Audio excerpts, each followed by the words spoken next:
Hi everyone, welcome back to Tech Basics.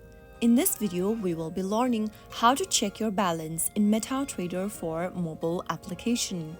To check your balance in Metatrader 4, first of all, open the Metatrader 4 app on your mobile device. Once you're logged into your account, go to the bottom of the screen and tap on Trade. Once you select Trade, in the Trade section, you will see your account information including your balance, equity, margin, free margin, margin level, etc. Inside balance, you will see total funds in your account. Inside equity, your current balance adjusted for open trades, unrealized profit and loss will be displayed. Inside the margin, available funds for opening new trades will be given.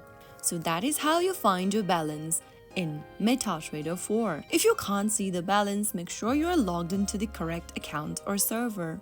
So that's how you can check your balance in Metatrader 4. I hope you found the video helpful. If it was, make sure to give us a thumbs up. Don't forget to subscribe to Tech Basics for more tutorials on Metatrader 4. I will be back again in the next episode. Thanks for watching.